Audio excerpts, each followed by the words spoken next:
Kirsten Tibbles is here. She's not only the most amazing pastry chef I know, she's also an author and a world champion chef.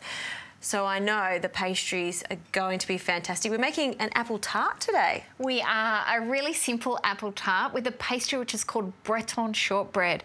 So what I'm going to do, I'm going to start on the pastry by actually combining the butter and sugar. And we've got some apples there that we have to core, and we're going to bake those with some melted butter and cinnamon. Yum, baked apples, I can do that for you. So 4 apples. And what is a Breton pastry? That's a good question. Breton pastry is actually a pastry that's got a chemical aerator, so it's got baking powder in there. So it gives it a beautiful lift and makes it a little bit aerated, but it's still crunchy. Yum. I've got some egg yolks that I'm going to add, so I'm going to add in 3 egg yolks to the pastry. The most important thing with pastry is to ensure that all the butter is combined if it comes straight out of the fridge and that you've got absolutely no lumps, because the water in the butter boils out and can leave a hole in the pastry. It's like a science, isn't it? Well, pastry is very much a science. What goes with what's going to make it the lightest, the crunchiest, and also taste absolutely beautiful, which is really important to me when I'm developing a recipe. So I'm just slicing these. I hope I'm doing it. That's perfect. So we're going to place them onto a tray. Okay. I'm going to put the dry ingredients in here now. So we have baking powder, quite a bit of baking powder. I'm now going to add in our sea salt. And if you could pass me that flour, Justine, I'm going to put that in. So we always add the flour last in pastry. If you add it too quickly or if you overwork it once you add the flour, it can make the dough quite tough. So as soon as we say the flour is clear, we simply stop mixing.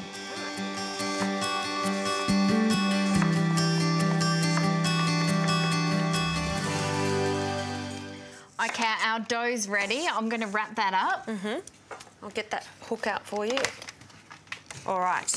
So we're just going to put this into a nice flat square. A lot of people with pastry roll it into a bowl, which means it doesn't refrigerate very quickly. So you're always much better off actually putting into a nice, neat, flat square.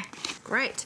And for these apples, I'm just going to spread them out. Spread them out, yep, evenly on the tray. And then we're going to brush them with some of that melted butter. Okay. I'm going to place this into the fridge and let that butter set up, so then we're ready to roll it out again. And then I'm going to bake these in the oven.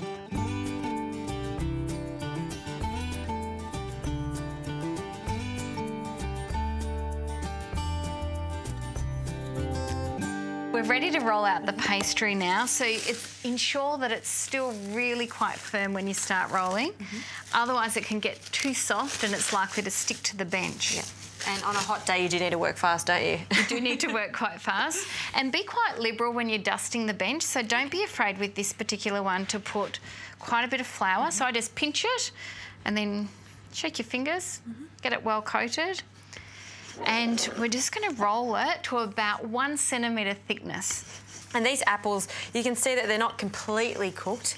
They're softened, but they're going to cook again when they're on the tart. So, that's right. If you cook them too much, they will actually collapse when you go to bake them on the tart themselves. Okay, so we're just about there. We're ready now. So we're actually going to use the tart ring. If you can grab the tray.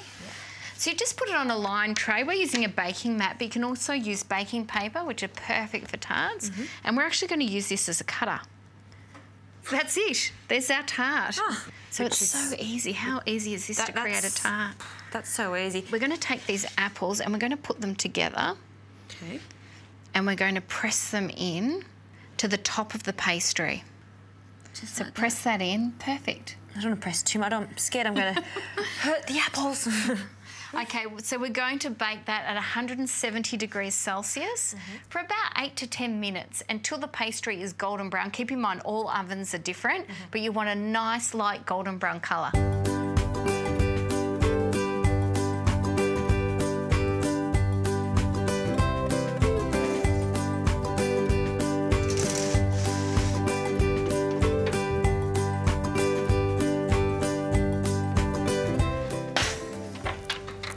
Have it.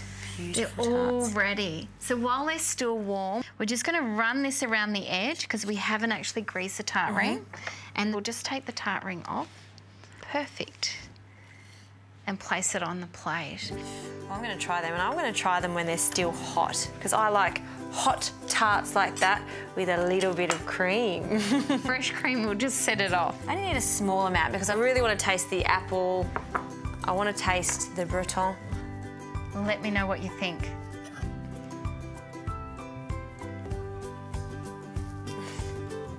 That is a stunning pastry. Those apples and cinnamon just make this a really simple tart that is so good. Kirsten, you've done it again.